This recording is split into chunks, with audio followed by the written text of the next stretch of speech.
Welcome to TRS Clips, the channel that we hope is like a brain workout for you.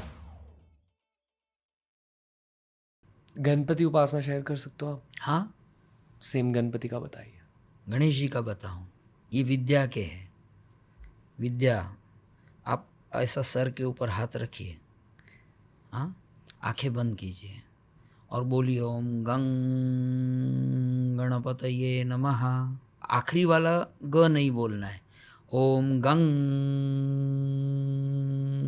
ओम गंग गणपतये हाथ को कुछ लग रहा है? नमः। कुछ आपने कहा हाथ को कुछ अनुभव आ रहा है? देखिए तो ओम गंग। ओम गंग गणपतये नमः। आपके हाथ को कुछ, हाँ, बस यही गणेश विद्या है। ये इसका गणेश अथर्व शीर्ष में वर्णन है। गकार पूर्व रूपम, गणेश जी का रूप। गकार ये पहला पूर्व रूप है गणेश जी का। अकारो मध्यम रूपम, ग अम। गकार पूर्व रूपम, अकारो मध्यम रूपम, अनुस्वारश्चान्त्य रूपम। और ये तीनों एक बिंदु में मिल जाते हैं और अंतर आकाश में उसका गुंजन होता है।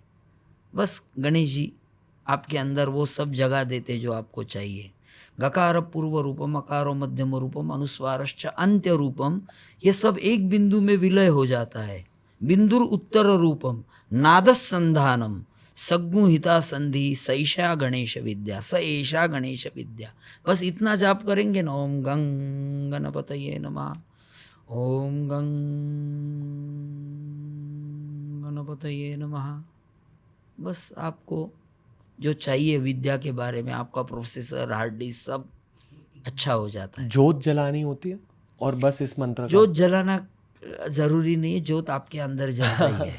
जठराग्नि आपका प्रदीप्त है। बाहर की जोत का और अंदर की जोत का कोई ताल्लुक नहीं। सुबह एक ज्योति रहती है, सूरज उसका नाम है। रात को एक ज्योति होती है, उसका नाम चंद्रमा है, सोम। और तीसरी ज्योति अग्नि है, जो शिवजी के नेत्र में है, अपने जठर में है। यहाँ पर शिवजी अनाहत चक्र में डमरू बजा रहे हैं।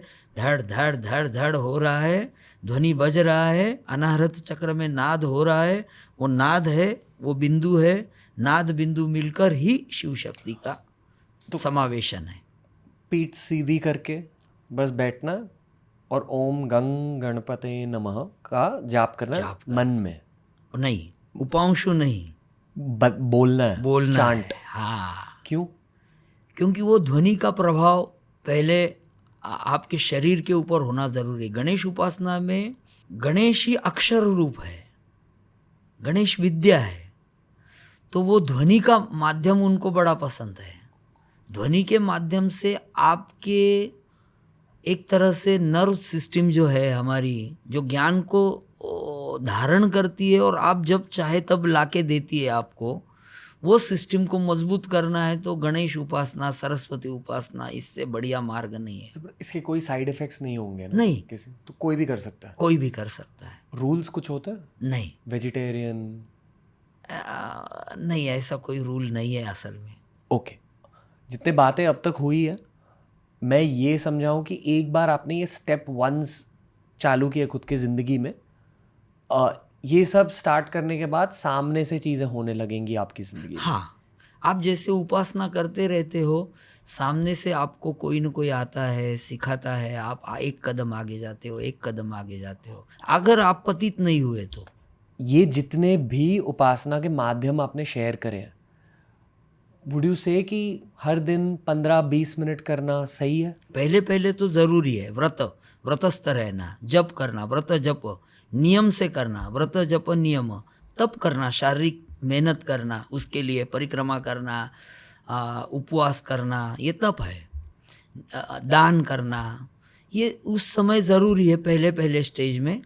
जब आप उस स्टेज के ऊपर जाते हो, इसकी कोई ज़रूरत नहीं है। आप बगैर नियम के, बगैर शुचिता के भी ये कर सकते हो, क्योंकि फिर आप अपने मन में कर सकते हो। आपको ऊपर आपके सांस के साथ वो मंत्र जुड़ मिल जाता है। कार्तिकेय उपासना भी शेयर कर सकता है? रोज सुबह उठ के सूर्य की उपासना की तरह अर्ली मॉर्निंग उठना है, शारीरिक व्यायाम करना है, भोजन के कुछ नियम को पालन करना है, जैसे आयुर्वेद में बताया है।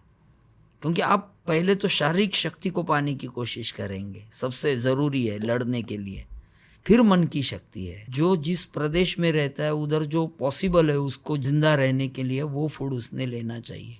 उससे कोई अशुचि नहीं होता है कि ये खाता है इसके लिए उसको हाथ मत लगाओ या देवता आपको दूर कर देंगे, ऐसा नहीं है। लेकिन हमारे में अगर सात्विक उपासना करनी है तो उस दिन मांसाहार नहीं करना है। इसका मतलब ये नहीं कि मांसाहार बुरा है।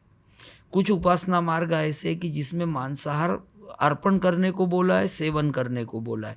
जिसको ये पसंद है, जो जो खाता है उसने वो उसके भगवान को वही अर्पण करना है। ओके। अपने भगवान के साथ अलग शेयर करना और हमने अलग करना, ये बात गलत है। मतलब आप अपने प्रकृति के विरुद्ध जाके उपासना कर रहे हो। जो आपकी प्रकृति है वही आप देवता बनाओ, वही स्वरूप आप ध्यान करो। नहीं तो आप है तामसी, आप रोज मांस खा रहे, मदिरा पी रहे और आप उपासना कर रहे कोई सात्विक देवता की। और फिर उतने टाइम के लिए आप उसका त्याग कर देंगे तो उसको त्याग नहीं बोल सकते। जैसे वैष्णव है कोई, तो हमारे इधर महाराष्ट्र में पंढरपुर जाने वाले तुलसी की माला धारण करने वाला वैष्णव पंच मकार में से एक भी मकार को व्रत के दिन छूता नहीं है। तो ये शुद्ध उपासना पद्धति, क्योंकि उनके आचार्यों ने वो बोला है और वो सात्विक उपासना पद्धति है, भक्ति मार्ग है। तो जब उन्होंने बोला है तो उसने कंटिन्यू त्याग ही करना है कि चलो आज पंढरपुर जा रहे हैं वारी के लिए तो 1 महीना बंद कर देते, जैसे कुछ लोग सावन में बंद कर देते इधर जो समुंदर किनारे रहते, या कुछ लोग जो मांसाहारी है वो सावन का महीना हमने पालन किया। तो मैं इसको गलत मानता हूँ, लेकिन ठीक है उतना भी करते हैं तो काफ़ी है। लेकिन ये छलावा है, ये उपासना है। जो हम खाते हैं वो भगवान को अर्पण करना, नहीं तो छोड़ देना। तुमको लज्जा आती है तो शायद लज्जा जिंदगी में सबसे डेंजरस चीज होती है। हाँ, सब भय लज्जा यही आपके पतन के कारण है। Thank you for consuming this clip दोस्तों। अगर ऐसे ही और क्लिप्स एक्सप्लोर करने हैं तो इस चैनल के प्लेलिस्ट्स को ज़रूर एक्सप्लोर करना।